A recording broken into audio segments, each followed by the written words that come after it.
Darkcast Network. Welcome to the dark side of podcasts. What if the beliefs you've held about yourself your whole life were built on lies? Today, Patrick Doyle shares how he shattered the toxic messages from his abusive past and how you can too.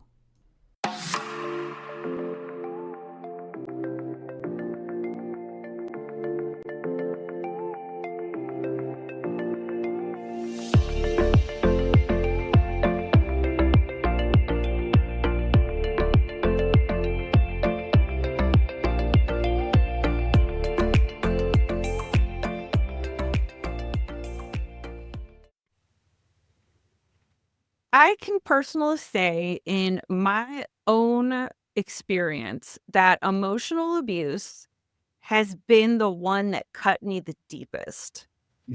This week, I am talking with Patrick Doyle. He is a best-selling author, a seasoned expert in emotional abuse recovery, addiction counseling, and spiritual leadership, also spiritual abuse. Patrick, thank you so much for being here. Well, let me just say it's my pleasure. And can I just say right off the bat, I appreciate what you're doing.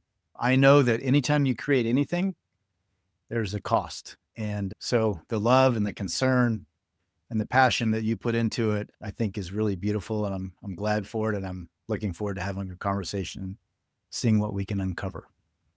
Thank you. I appreciate that. You're welcome. It seems as if you kind of had the same path as me. You grew up in a home that had abuse, alcoholism, Yes. and unfortunately, that probably took you on your own path of addiction and, repeating what you saw. Yes. Correct. I did. And I don't think any of us can live a life that's not impacted by what we were raised in. The difference is what you do with it. So I talked to a lot of people over a lot of years and who have had majorly traumatic experiences like me, like you. And, I have siblings that are still stuck in the belief structure of what my dad was saying, the crazy 3-war veteran alcoholic who was telling us all we were terrible. If you keep that belief structure, you will behave in a way that is self-destructive. It's one of my core beliefs. The avoidance of pain is the beginning of all unhealthy behavior. So when you live in a painful environment, one of the number one things we do, Tiffany, is we have to develop a belief structure or a denial structure to survive the harm. So when I'm a kid and my dad's beating me, I can't be emotionally present. I can't be honest about what's happening.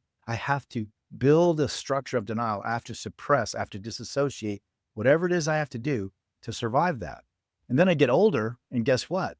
I'm still doing that unhealthy strategy, even though I'm not in danger.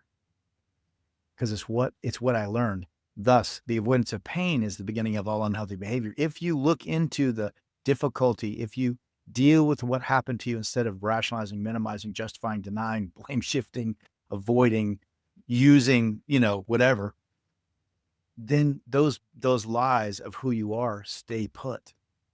And so the reason why I'm healthy today is because I was able to work through those lies and realize that there was never anything wrong with me. I was born a loving, caring, beautiful soul. And unfortunately, I was born into a very violent alcoholic home. And that taught me some really horrible things. But that's not who I am. It's what I experienced. And so this is one of the things I really hope to help people with is like, yes, we all have difficulty. Yes, we all have trauma. But how you work with that is more important than whether or not it happened to you. Oh, I love that. You cannot stay in that place. It's so unhealthy and it's toxic Mhm. to your body, It is. your It is. mind.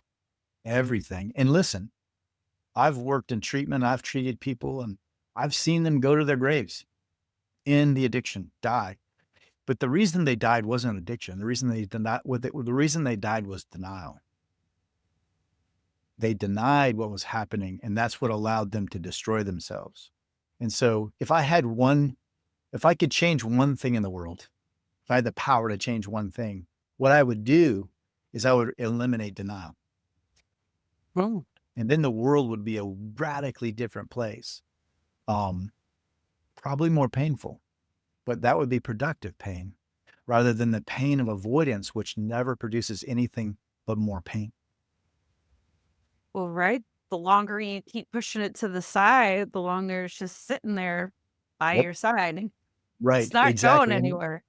nope. And it's gonna morph. It's not gonna stay the same. That's the other lie that people think, is that if I just keep it away, it'll just, it'll fade or it won't affect me. Not true. It's in the back of your head doing push-ups, getting strong, ready to destroy you. But here's the other thing I would say. I don't think information is the main thing that changes people. I think what really changes people is safety. When Oh, someone feels safe with another human being, like for real, in their perception, their gut, their reality says that person's safe and they care about me, that's what allows someone to take a peek at the pain.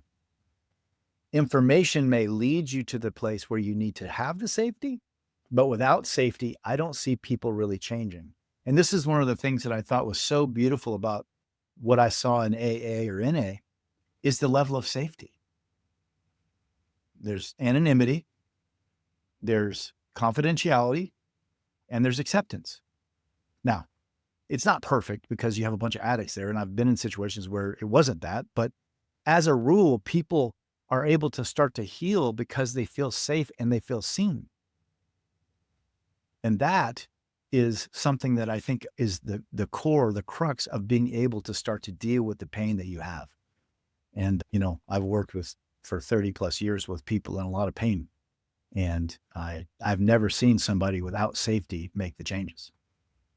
I can totally see that, Totally see. especially like in a group setting, because once you Yeah. realize you are not the only one, because you feel Yes. like an outcast. So as soon as you're like, oh Oh, shit, that happened to you too, it's like yeah. an aha moment. And it's Yeah. like, oh, finally, I can Oh, be me. yeah. And by the way, you have that thought too? That goes through your head? You feel insane? You feel like everybody's judging, whatever it is, Oh, but you see, I call I call it the shitty committee. It's in your head, and they get together, have committee meetings, and they talk shit about you. You're not good enough. You're inadequate. You're a problem. You're stupid. And every committee has a chairman. And in my case, clearly the chairman was my father, 3-war veteran. So look, I've learned now that, God bless my dad. He was a 3-war veteran. The guy was so traumatized. Alcohol was his way of trying not to go under, right? I didn't know that. I'm a kid. I'm getting beat by the guy. I'm like, there's something wrong with him. But, I got to, years later, I realized, oh, trauma, war. He was in World War II. He was in Korea. He was served during Vietnam. He didn't go to war, but he was in 2 wars. And so, you know, uh, the lie that my dad told me, and I know that we'll talk about it later, but I recently published my first book and it's doing really well, but I learned in the process. It took me 4 years. Now, granted, the material in this book I already had developed and put into a video series for my online membership program for emotional abuse. So I wasn't making the material up. I just had to rewrite it from the frame of talking to a camera to talking to a page, right? There's a different voice that has to happen. I had to editorial up. It took me 4 years, Tiffany. Now, why is that? Here's what I discovered in the process.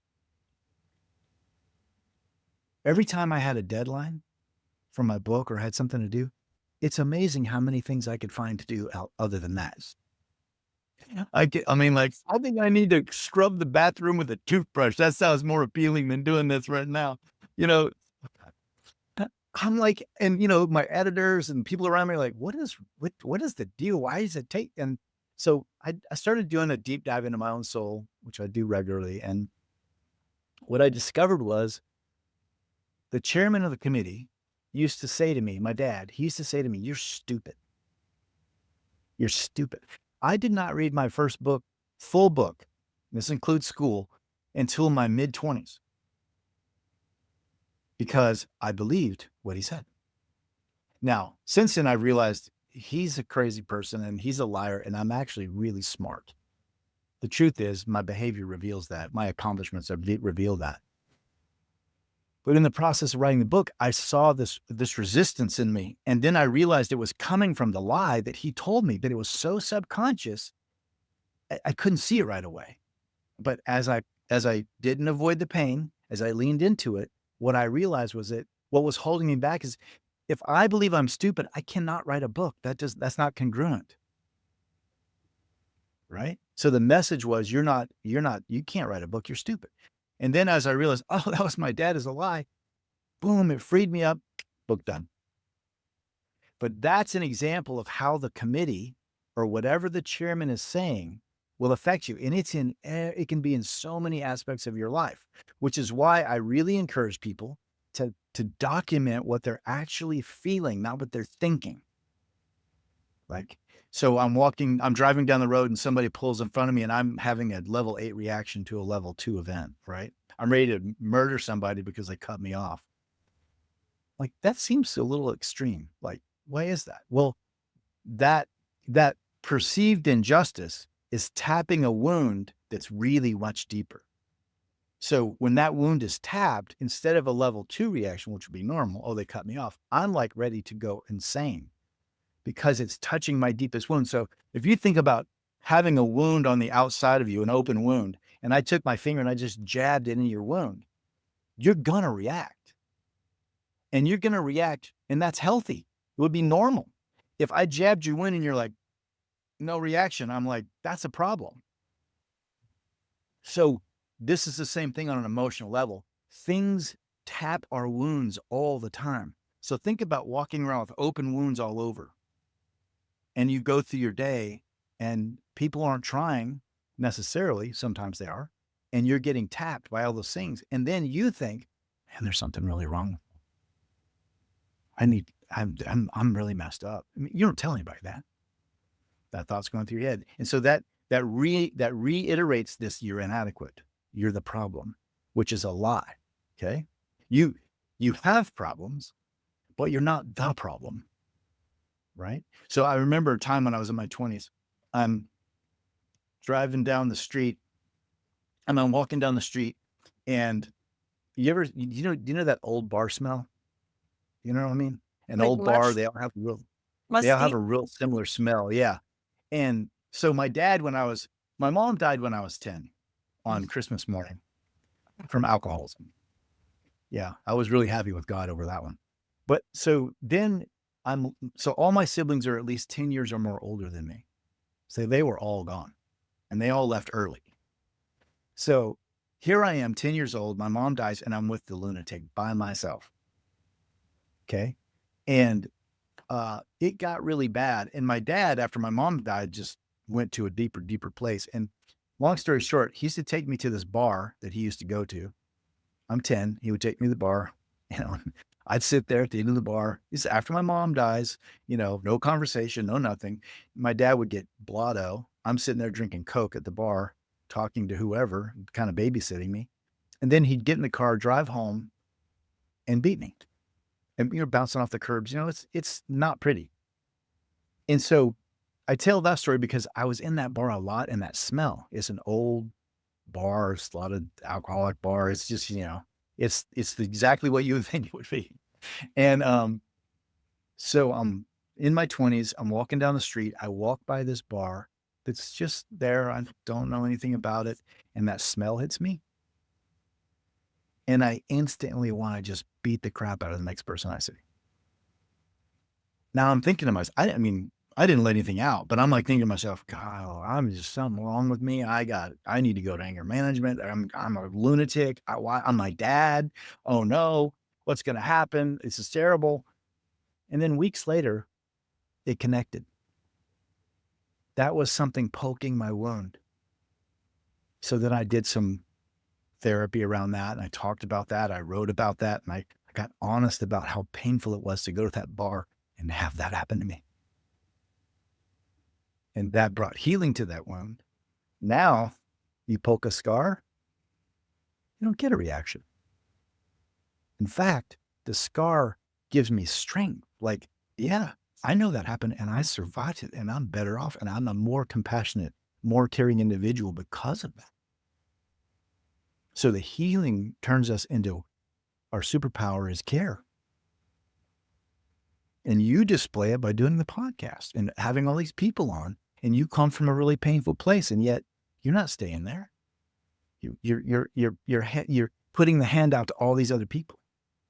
And in a podcast situation or a book situation, we don't have any idea how many people it touches, but it does. It has its way. And so that's really what I want to help people do is heal, not Band-Aid. And when we're talking about emotional abuse, the problem with emotional abuse is it's so much nuance. How do you describe to someone that you're dying the death of 1,000 cuts when you look totally normal? And you're walking around with your pretty face on and you're smiling and you're acting like everything's fine, even though you're dying, because you don't have enough safety to be honest. So this is why I'm so passionate about it and why I wrote the book and why I have the program, because if someone doesn't understand, do not talk to them. And I've been on both sides. I've been the guy that didn't understand. I've been the guy that gave bad advice. I got aware of all this because of my own experience and because of my own failure. I didn't get this way because I read a book. I mean, I read a lot of books, but the point is I came from a place of experience and failure in my own life, in my own approach to these things, in my own experience. I was in an abusive marriage for years and I lied about it and I covered it up and I denied it and I rationalized it and I spiritualized it to the moon and back and spent a bunch of years of my life being harmed and thinking it was okay. And every single person I've ever dealt with, Tiffany, who's in an emotionally abusive relationship, it's just like my childhood trauma. You have to build a system of denial. I know you know this. You have to build a system of denial to survive it. And so once you have the epiphany, that begins the hard work of starting to dismantle the denial. And as we dismantle the denial, our anger goes up. And as our anger goes up, which is actually a healthy thing, not a bad thing, we get pushed into action. And that action is what will take us from a place of harm to a place of safety. But you can't get there. You can never get to a place of safety through avoidance. Doesn't work. I tried it. And I got the scars to prove it. Yeah, right. Absolutely. You have to face it head on. You have to understand why you are the way you are. And it Yeah. took me into my 30s to realize why I ended up in abusive relationships, why I thought that bad love was love. That's not even Was love. good love. Right. And unfortunately, I'm a product of generational trauma. So that was done Correct. to my Yes. parent, who then Yes. didn't realize it, who did it to me. So it's a whole thing. And like my Right. mind was blown when I actually came to this realization, like, oh my gosh, like they're not the devil. There's a reason for the madness. Yes. Always. Mhm. But it does not give them any excuse. So I hear people say all the time, well, I had a bad childhood and that's why I do that. I'm like, I had a bad childhood, but I don't do that. You don't get a pass because you have pain. In fact, I would say it's the exact opposite. Because I experienced all this pain and horror, I would never in a million years want to put that on somebody else. Why would you think that'd be the way to go? Well, because you have massive denial and you're not being honest about the impact of your behavior. You're not being honest about the impact of what happened. The denial is the core problem. We label it all kinds of other things, but I say this a lot, but the denial of someone who's doing the abuse is very different than the denial of someone who's surviving it. And I've had a lot of women get confused on this point because, well, maybe I'm a narcissist because I have denial. Like, no. If you had control, you would have a loving, caring, mutual relationship. But because you're with a lunatic who doesn't have any uh, uh, care. All they have is self-centeredness, and their denial is industrial strength to the point where they believe whatever they think. It doesn't matter the facts. They believe it. And that denial is the core of what allows their abuse. So in my book, I have a part in there where I talk about giving CPR to the dead guy. So if you see a movie and, the family member has a heart attack and then one of the family members is getting them CPR, it's obvious that they're dead and they're not coming back. And they're still going, come on, man, and then everybody's like, bro, just chill out. So finally they stop. But while they're giving CPR after the person's dead, why are they doing it? They're not doing it to help the person. They're doing it because they don't want to face the death. And I see this with a lot of people. They're giving CPR to their relationship. They're pretzelizing themselves. They're doing all this stuff and they're reading all these books and they're getting all this information and they're focused on, and you can't, no matter how much CPR you give to a dead guy, it doesn't change the outcome. So then women come to me and they're like, now you give them CPR. It won't work. You're better at it than me probably because you know the person, but it was maybe they just hear from somebody straight and you can tell them straight. And I'm like, no, their denial is so good. You cannot penetrate that.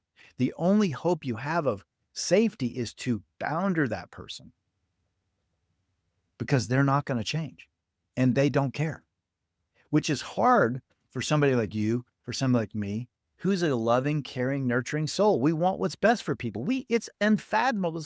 They don't care. How is that possible? We just can't even think of it that way, but they don't. And I talk to people all the time. They get 20, 30, 40, 15 years of experience with behavior that's so consistent. Like, it's not an opinion. It's a revelation of their behavior that they don't care. And once you start to have that revelation, like you said, Tiffany, that's when stuff starts to get really difficult. And that's why I built the online program, because what I learned was women don't have a safe place as a rule.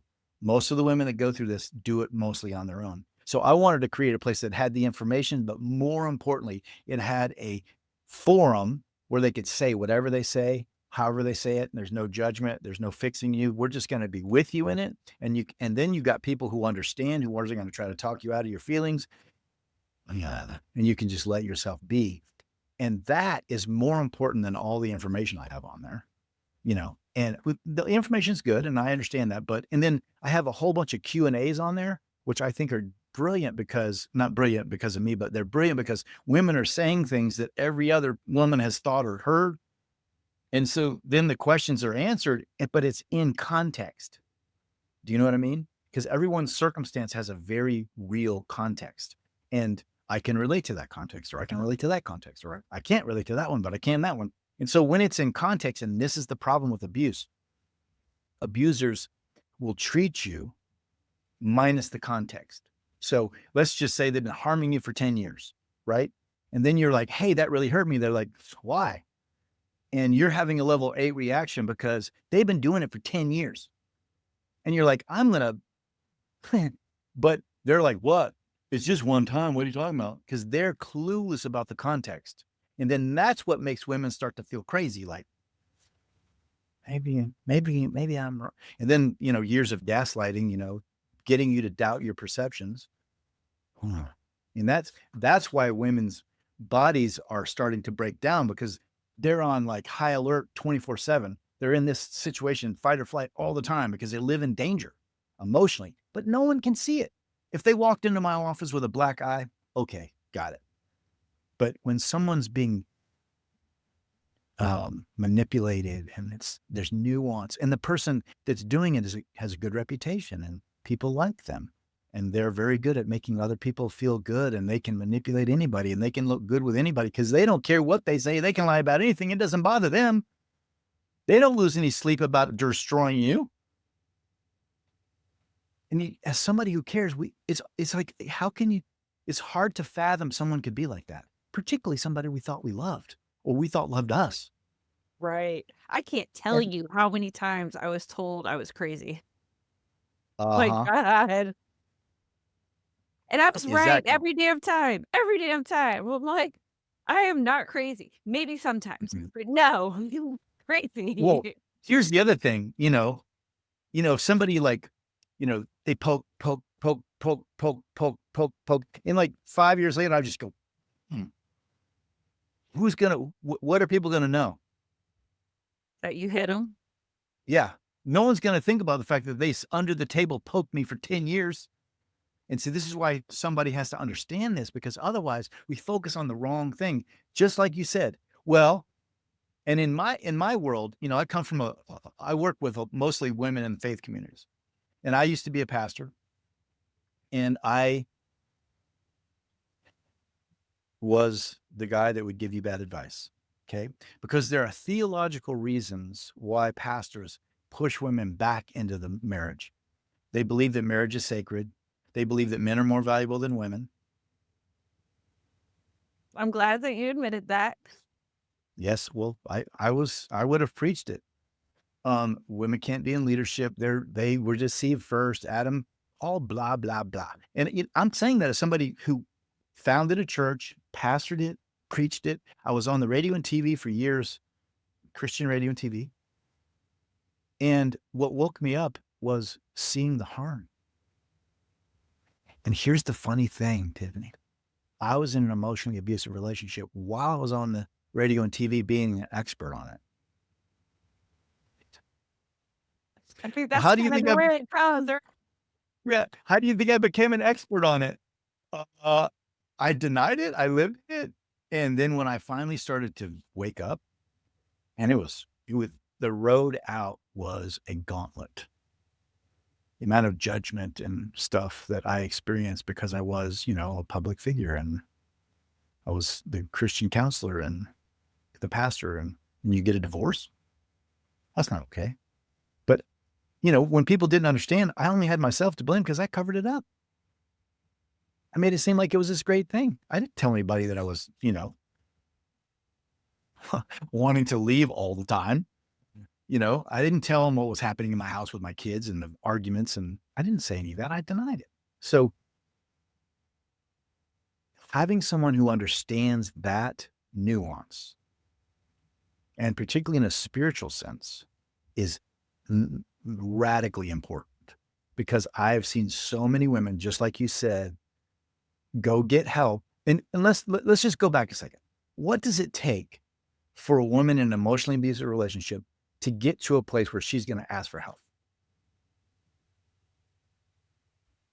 I would say you have to finally recognize what you're in. You have to get out of that denial. Yes, And but yes, you also but need validation. yes, but either way, the level of courage and risk that it is for that woman to say those words out loud is like, we have this window of opportunity. And when they say them, we shut them down and tell them to go back, or you're crazy, or don't think about. I mean, like, one of the worst ones I heard from a pastor to one of my clients was, this man had put this woman in the hospital twice. Hmm.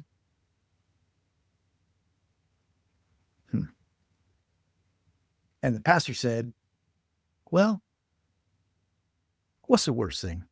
He could kill you and you go to heaven? Stop it right now. I'm not kidding. This is an actual events. And I'm like, oh, wow, there's something seriously wrong here. Right. And that's an extreme example, but all the time I hear this. Well, if you cook them better meals and you have more sex with them and you're nicer, he'll change. Now I want to hit somebody.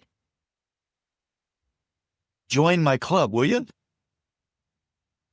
And listen, I'm saying that as the guy that used to say that. So I don't have any self-righteousness here. I'm broken by the fact, which is also why I'm passionate about the healing and why I wrote the book and why I have the program, because I did the harm. And I know how harmful it is for a woman who trusts their spiritual leader to hear that. And their gut is saying, but because the spiritual leader says it, they suppress their gut and they go back and they get reharmed and reharmed and reharmed. And now, how much more power does the abuser have? A lot. Your whole faith community is against you. Your pastor's against you. You can't say anything. And I've seen women spend decades of their lives stuck in that.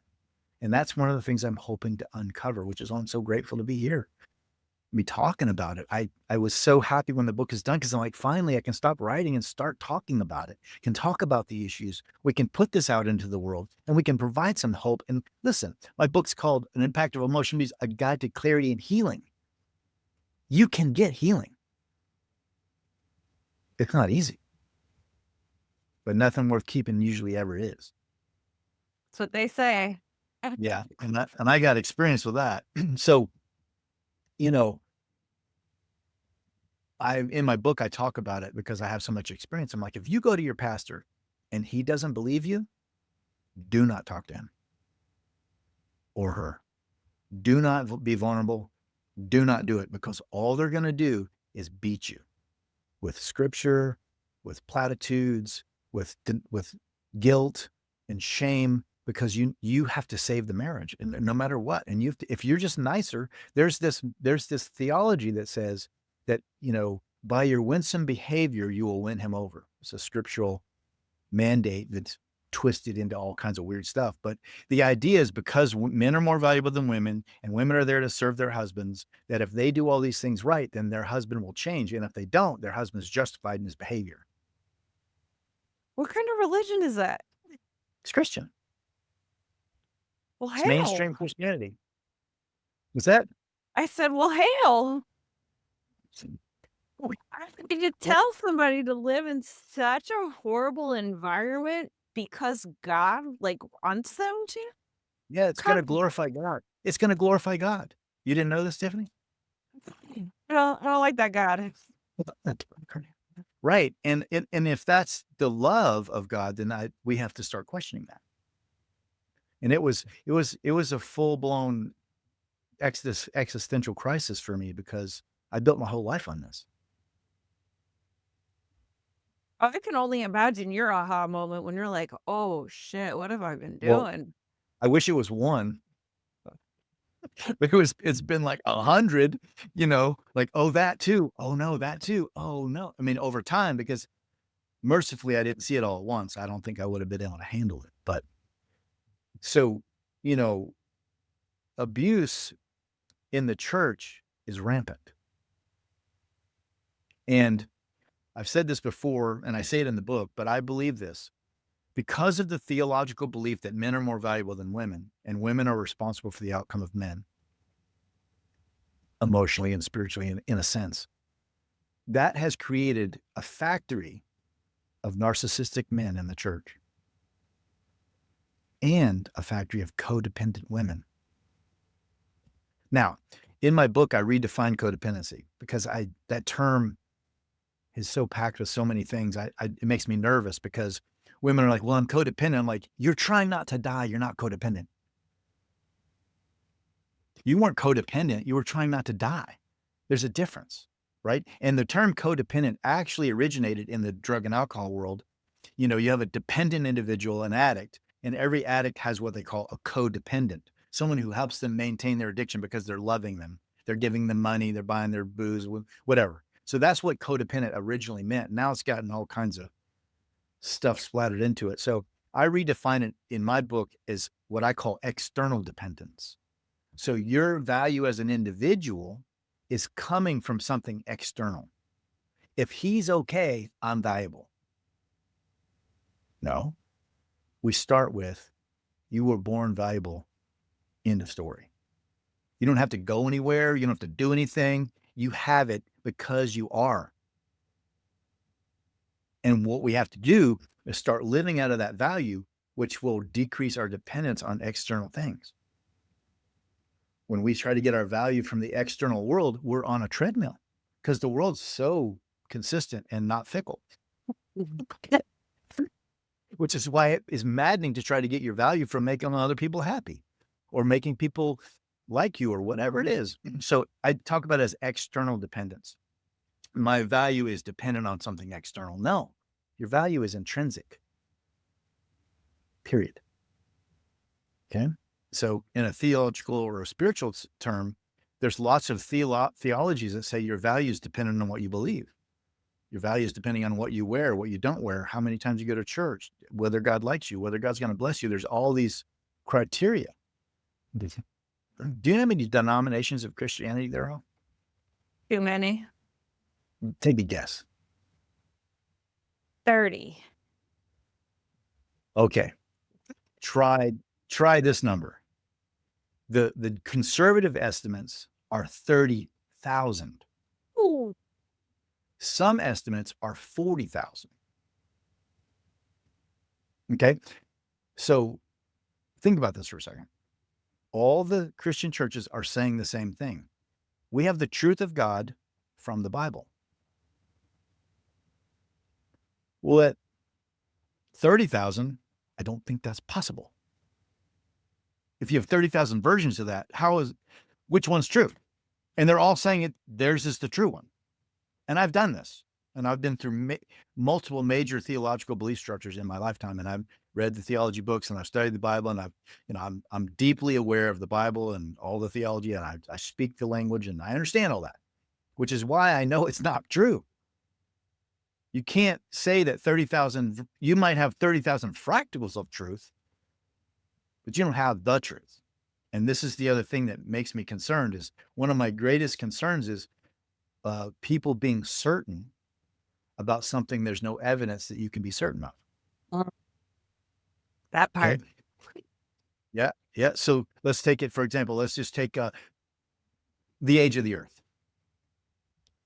7-day creation, hundreds of millions of years. Truth is, the greatest theologian and the greatest scientist, neither one of them know. It's an absolute mystery. We have speculation. We have some ideas, but no one knows. So when you start saying you're certain about this, I'm like, you're not telling the truth. Right? So then you take things like, I don't know, the parting of the Red Sea.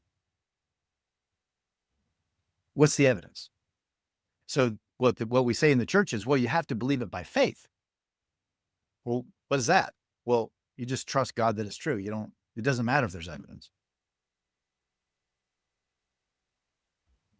That starts to get kind of, you can go a lot of directions with that. Oh, for sure. And I've been trying to this whole- turn my water into wine for a long time. It's not working. Well, here in Oregon, we have a lot of winemakers that are really good at it. They turn a lot of water into wine all the time. It's really good. But that's my point, right? So then you take something like abuse, and a woman goes to a spiritual. Pedophiles. There's a lot What's of that? those in church too. Pedophiles. That's overlooked too. You know why? No, I would love to. I can tell you why. So if I believe by faith in something I cannot prove, how hard would it be for me to believe that that person's actually who they say they are, instead of paying attention to the evidence? It's exactly the same thing. I'm believing God is something that I have no evidence for. So why wouldn't I believe that about that pedophile? And pedophiles understand that in church environments, you're trusted without proof. Mhm. So as a Christian, if they say they're a Christian, then you're like, oh, you're my brother. We trust you. Trust isn't vetted. And I've learned over time that, look, I talk about in my book, I got two rules for living. Rule number 1, no crazy allowed. Rule number 2, I decide what's crazy. I like that. Right? That is not a rule that the church follows. They give trust without verification. And that's why pedophiles do well there. And I cannot tell you, Tiffany, how many pastoral situations I've been a part of as a guy who has been national in my working with people. Pastors who have, I can tell you the stories and I can tell you the pastors' names who've done this. They have convicted, imprisoned pedophiles who harmed their own children. And then when they're released, they insist that the wife take them back and forgive them. And there's been zero repentance on the pedophile's part. And Wow. the reason why is because God wants the marriage to be sacred and there's no reason to break it. And I'm like, this is full-blown insanity. And I'm not talking about this was 10 years ago. I mean, it was 10 years ago, but it's also been more recent. I've got clients right now that were forced into marriages with pedophiles, and one guy was convicted and imprisoned and then got out, and they're like, he's better. Based on what? And so, okay, let's not talk about the Catholic situation. Yeah. Where they have a system of abuse. And they justify it with spiritual things and scripture and dogma and whatever. So, okay, look, if you're a Catholic, fine, but you can be a Catholic, but you got to know that your organization is criminal. And they don't care that people are being harmed based on their behavior. It's not my opinion. That's just a fact. And so you can live in that fact or you can deny it. It's up to you. But that doesn't change the facts. There's evidence galore. And that's just with people digging. If we had the ability to dig farther, it would be cosmically overwhelming. The amount of harm that's taking place. It's just so sad because that's where people go for savior, to pray, to get their Yes. answers that they're so hardly seeking, and you just get pain in return. Yes. Well, it's worse than that because you get pain, but you're the problem. See, if you would have just do it right, God would bless you, but you're not doing it right. And that's why it's not working out. You need to pray more. You need to go to more church. You need to give more money. You need to serve more. You need blah, blah, blah, blah, blah, blah. And so talk about a shame frame. So when I talk about intrinsic value, when you're born, there's no kid that's born feeling devalued. That's something we learn from the circumstances around us, right? 100%. And then kids, go to church, and what's the gospel? You're a sinner, and God's against you, unless you believe in these things, unless you do things. So every denomination creates the problem. You're a sinner. God's upset with you, and then they solve it in their own ways. So the Pentecostals, you got to speak in tongues. The Presbyterians, you got to be sprinkle baptized, and you got to know your old dead authors, and the Baptists, you got to be submersed, and then everyone's creating the problem and solving it in some nuance different. That's why there's 30,000 denominations. They're all splitting hairs over how we solve the problem. And you can't go to a Pentecostal church and be accepted if you're a Presbyterian. They're like suspicious of you because you don't have the right theology. You're both Christians, and they wouldn't kick you out of the service, but they're not going to let you into leadership until you sign the belief statement. So in essence, what we have is compliance to belief structure, not intimacy. And so when there's real harm and you don't comply, then they double down on the harm to you. Because not only are you not doing it right and God's against you, but now you're going to be excommunicated because you're not following the law. You're not complying. And I've seen it way more than I want to say. I have clients at this very moment that it's happening to. And so you got a guy who's abusing them, and then they keep the church, the woman's expelled, and they have no one, and they're the victim. Talk about victim blaming. And I tell you, it's like you said, I understand why guys do it. I understand why pastors do it because I did it. I understand the theology. I understand the wonky thinking, and I understand all that. And I don't have any compassion for that. You don't get no excuse. So both are true. And it's really concerning to me how many women are being so harmed in that way. And then the church, wants to pray for you, but it's really more about praying on you, not for you. And so, I had a guest on my show, and she was actually her preacher did sexually no, abuse her, and she wrote a book that says, "Let me pray upon you." And it was yeah, spelled Prey. And I was just yep, like, that is brilliant. it is. And it, unfortunately, it happens more than I'd like to say. And, I guess I'll just go all the way out on the limb. And if somebody saws it off, I guess I'll fall. But, so think about this just from a psychological perspective for a second, Tiffany. If I believe in whatever through faith, I believe that God exists. I believe that the Red Sea parting is real. I believe that, 6-day creation. I believe all that with no evidence, right? No evidence. Doesn't that set me up to believe a lot of things without evidence?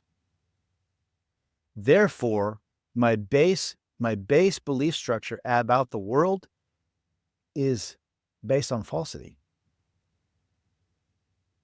So how easy would it be for me to continue that in other aspects of my life? Like, I can justify molesting the church person as a pastor because I already believe in stuff that's not real. And I'm convinced of it, and I'm compelling to other people to get them to believe it, right? Do you know who Ravi Zacharias was? No. Ravi Zacharias was the top, head and shoulders above everyone else. He was an evangelist, and he was also somebody who defended the Christian faith. He was very huge and had a huge reputation as this defender of the faith, and he's very brilliant. He's a gifted speaker. I mean, this guy was great at talking. He was so good. And I read his books. I listened to him on the radio. I was a fan. After he died, it comes out that Ravi was not exactly who we thought he was. Hmm. He owned 2 massage parlors secretly. He had molested and had sexual interactions with lots of women. And he was, threatening them with suicide and paying them off money and legal action. This is all documented. I'm not making this up. It's documented. You can look into it if you want. Now, how can somebody who's like the most eloquent defender of the faith and so committed be so duplicitous? Because they know they can get away with it. No, because the thing they believe in isn't real. So they've already built a denial structure, faith, so they can believe these things that don't have evidence. So in the world of denial, that's 2 sides of the same coin. Now I can have denial about the fact that I'm harming you, but I can justify it and spiritualize it, just like I do every day on stage. And this is why if you're in the Christian world, I can give you a long, long list of guys who are massively duplicitous, but they're so spiritual. Well, it seems like duplicity and spirituality do not mix. Yeah. But I when you never think, thought of it that way. So, I mean, that makes so much sense. I mean, there's yes, no proof that anything you're saying is true. So why not just keep living the untrue life? well, Do what you want. mhm. Well, and the success of it further deludes you to its working. Hmm. They all believe me. They think it's right. They like me. So, and again, abuse and the church as a rule don't mix. Okay. In terms of you getting help at church, my book talks about that plainly. If you have a church and there have been, I've been a part of situations where churches were magnificent and the pastors were wonderful and they did a great job, but that's like 2%. So be careful out there. And, one of the things I hear most often, and I heard you say this before, one of the number one signs I think for a woman that you're in a bad relationship is you feel crazy. You can't, and the reason why is if you're with someone who's in a lot of denial, they're never going to own anything. And what you're always trying to do is get some sort of resolution. Please, let's just resolve this. And no, you can't, because round and round you go, or blame shift, rationalize, minimize, justify, gaslight, spiritualize, blah, blah, blah, blah. And you're like trying to live in reality, and they're in some sort of real delusional world. They don't lose sleep. They're just like, why are you so crazy? Why are you so upset? Why can't you just get over it? What was your problem? You. I say this. They are responsibility Teflon, and you are responsibility Velcro. Slips off of them, sticks to you. Slips off of them, sticks to you. And after a while, it starts to make you think that you're the problem. And particularly when, think about that couple, the husband goes to church and he's loved. He's an elder. He's a leader. He's a worship leader. He's a whatever. Everybody respects him. He serves on the deacon board. He parks the cars, whatever. And you're like saying negative things about him. You shouldn't do that. You shouldn't talk negative about your husband. I'm not talking negative. He's mean. Oh, well, you can't say that. So think about being in that bind where you're in a community that thinks you're the problem if you say anything that's not supportive or loving, quote unquote, right? You don't even have the option. So now you look doubly crazy. And what does that do? It makes the woman think, well, see, God thinks I'm crazy and they think I'm crazy. I might be crazy. No. I tell you, In it fact- is mentally exhausting. Oh my God. Can I relate to that? Yeah. I remember laying in my bed next to my ex, whispering under my breath, you got to get me out of here. You've got to do something.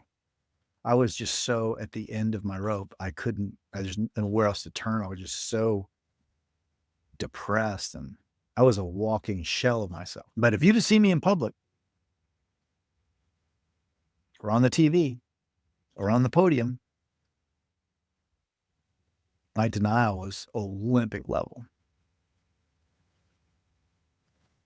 And I think that's why I love to work with women, because I understand. I understand women. And, a lot of women are kind of weirded out that I'm a man in the space. Like, you're a dude and that's who hurt me. So I get that. But, it doesn't take long for most women that I work with are so perceptive. They just don't trust it. And that's the thing I want to restore, is people trusting their instincts. I talk about it at length in my book, Trust Your Gut. Your gut is going to give you the information that's going to get you free. Your brain is not. Your brain is the problem. Your instincts, though, the problem with your instincts is they give you information you can't prove. And when you're in an abusive relationship, you got to prove everything. And then you're in an abusive relationship in a spiritual community, you got to have a Bible verse for it. You can't just trust your instincts. And I teach in my book, like, how to do that and what to do, because I think that's the only way you get free. It's not because you figure it out. Your gut asks you to take a step with no information. I just know it's wrong, so I'm going to take this step. I don't have any proof. I'm jumping off a cliff. That's what it feels like. And that's how you get to healing. It's not because you see the whole plan ahead of you. That's a dream. That's utopia, but it doesn't exist Right. in terms of the healing. You got to take those steps. You'll get there, but you got to take at least the first step. You got to get going. How did you get out? I had enough. I had enough of being told I was crazy. I had enough of the lies, the manipulation. I was isolated. I ended up in 2 separate abusive relationships. One of them, he wouldn't let me work. The other one didn't want me to go out, didn't want me to have friends, didn't want me to even be with, like, my mom, my family. And everything was just wrong. He told me almost every day I was ugly, fat, and gross. So you do start to believe it, and you're like, nobody's gonna want you. Look at you. Look at your arm. You're flabby, and look at this, and look at that. And it's like, well, damn. I couldn't And do it anymore. It was mentally exhausting. Not to mhm, mention everything that came out of his mouth was a lie. And so all you ever want to do is go through the phone. But then when and you go through the phone, it's your fault because if you go looking for something, you're going to find yeah, it. And yeah, it's like, well, right, how about you just keep it in your pants? How about that? Like, yeah, right, right, yeah. that So hurt the much. ex- the exhausted, feeling crazy, being overwhelmed, tired. So if I die, fine, but I can't do this, right? Yeah. I I I've heard this story. It's my story too. I got to a point where to me it didn't matter what if I lose everything, at least I won't die. Because the way we're going, I'm not going to be able to keep living. I don't I can't. And it's funny when I told I have two boys, and when I told them I was divorcing their mom, my oldest son looked me in the eye and he said, "Dad, we should have done this a long time ago." Mm. And I was like, I thought I was staying for you. Just that's just another level of the denial. I couldn't. I mean, I did see it, but I denied it. I saw the harm. Of course, I did. I'm aware, but I had to rationalize it until, like you said, you get to that point where, and to me, that level of pain is a mercy because it's what gets us to move. And that movement has been so beneficial to me. Me too. Took me about 7 years to get my confidence back, my self-worth, like, that's Mhm. it's not around the corner, it's not No. easy, it's a Mhm. long journey, and it'll never be done. Yeah. It's lifelong. I'm so glad you said that because, a lot of things in our culture, we're sold the three-step plan. If you do these three things, you get this result and you just, and it's like this either or, this quick fix. Well, like, this is a very, it's a long process. But I always say this, the pain of that change is productive. The pain of survival is not. So if you're going to be in pain, you might as well be doing something productive. And then when you do the pain of change, what happens is your pain level goes down. With survival, your pain level just keeps going up. And so pain is our friend in that way. And I've never talked to somebody who changed because they were comfortable. No, that doesn't exist. Mm-mm. Contrary to what we're selling people. Right. So your facility or it's an online community, It's an correct? online community, yeah. It's If you called want to learn about, it's Pathway called of Path. Hope. Yes, but if you want to learn about it, you go to my website, patrickdoyle.life. And you can find out all you need to know, sign up, get information, whatever. And I'm very fortunate. I have changed so much because of the vulnerability and the wisdom of those women. I I am moved to tears on the regular with them sharing their story. You know what? That is just one community of one badass after another. That what it takes for them to fight the spiritual community, to overcome the abuse, to take care of their children, to work maybe, to all this. I mean, like, I don't, it's like I'm always like just awed, like it's amazing what they're able to accomplish, and they're accomplishing it while being shot at. I say it like this to them a lot of times, like you're doing an Olympic gold medal gymnastics routine, but you're blindfolded and you're being shot at. And you're nailing it. So what's going to happen when you take the blindfold off and we stop shooting at you? Your competence, your ability, your character, your value has never been in question. You've always been a radically awesome person. It's just you've been told by some lunatic that that's not true. So once you get away from, I talk about it in the book, once you get away from the toxic person, you go through what I call detox. Just like somebody would go off on heroin, because it affects you at a core, I would say, cellular level. It gets way down in you. So the detox process it takes time. It doesn't just come out. You might have initial relief, and then it's like all of a sudden you're like, well, who am I and what am I supposed to do? And did I do the right thing? And what about this? And what about that? And I don't know, because and I don't know. So having a supportive community in that process is imperative, and it shortens the process. When you're by yourself and alone, it just takes longer. People do it, and God bless them. I'm glad they do it. But if you have a supportive community, it does shorten the process. And it keeps you from feeling insane. You hear someone else say exactly what you were thinking, you're like, oh my God. Because you're never going to hear that from the abuser No. It or from validates your feelings, your thoughts. Yes. And that validation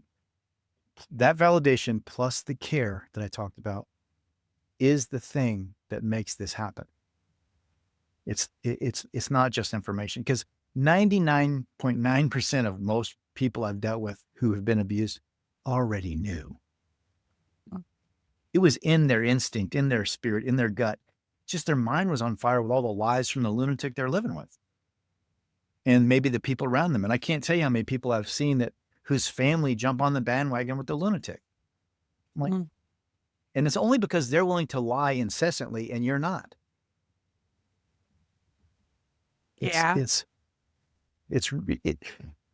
Emotional abuse is far worse than physical abuse, in my opinion. Because scars, it's so they cut very. They do. And because they alter your perception of who you are. And that's the thing. This is another thing. I have a whole chapter in this where living out of your intrinsic value, which is what they take from you. And you just said, I've spent 7 years getting back to that place where there's nothing wrong with me.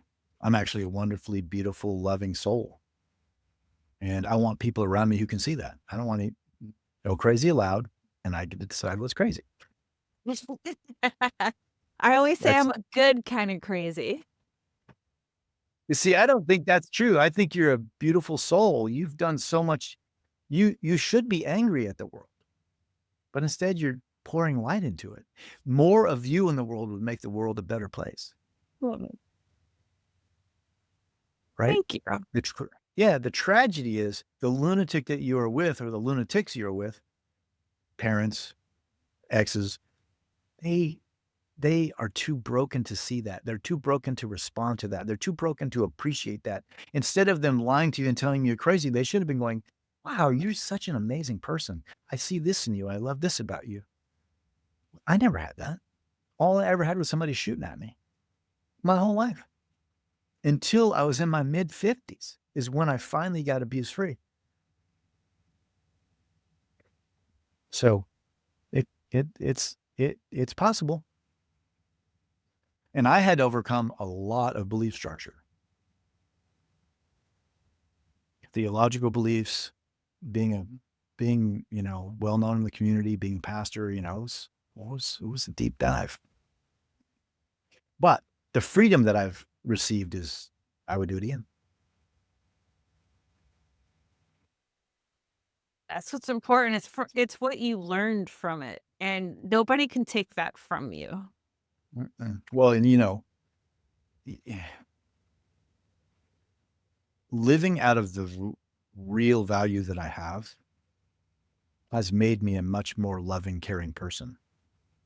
Instead of being a religious, dogmatic, self-righteous, whatever it was, all those things were very caring to other people, but quote unquote, but I can be with anyone now where before I couldn't. I can relate to anyone because I'm not trying to figure out what your belief structure is. I'm not trying to get you to believe something that I'm not in the I'm going to fix it mode. My job is to be with people. And I believe that being with people is more healing than any amount of technique. Yeah. And the safety that comes with being with means you have to have the safety in yourself to be able to be present with someone. And I see it all the time I've trained lots of counselors in my career, and I've always been amazed at how little they have the ability to be present. because they're in their head trying to figure everything out. What about this? And what are they saying this one? Instead of just being there and like really taking that person in. That's healing. Yeah. And, Sometimes we just need to talk. And exactly. That's what I mean. yeah. And have the freedom to say whatever you want. There's no judgment. There's no correction. There's no platitudes. It's just like, I'm here for you. Let's have it. What is it? It doesn't matter. Let's go. But I had for so many years whatever my theological, filter was, it had to line up. Otherwise I couldn't be with you. And I didn't know that consciously, but looking back, I see how real that was. You're conditioned. Correct. Brainwashed act. Well, welcome back. Well, thank you.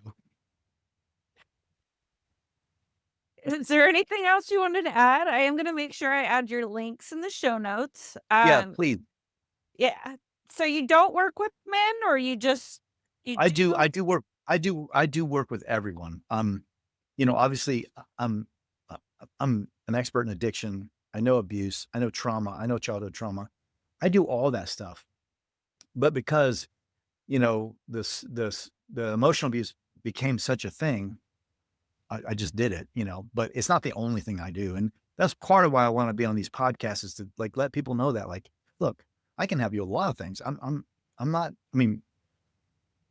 emotional abuse is real, and I can help you with that. But if you're an addict or you have childhood trauma or whatever, I can help.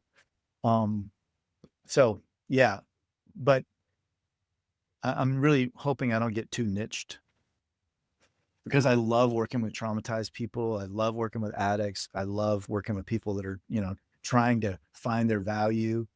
I love that stuff.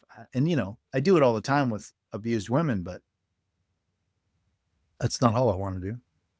right. There's other hurt people in the world. And the whole spiritual abuse thing and helping people through the process of working through their, questions with a religion and stuff. I've found that to be highly rewarding. It's very difficult work because people are so weirded out by them starting to question their belief structure. I understand it because I went through it, but I think there's a huge need there. Oh, for sure. Absolutely. Yeah. So I really love that work too. So yeah. We'll see. Awesome. Well, cool. If anybody wants to work with Patrick, the link will be at the bottom of the show notes. Make sure to reach out. I think you're doing an amazing job, and I you. love what you do. It's so important and it's needed in the world. Well, I feel the same way about you. Well, thank I you. I appreciate the encouragement. Absolutely. That's what we're here for.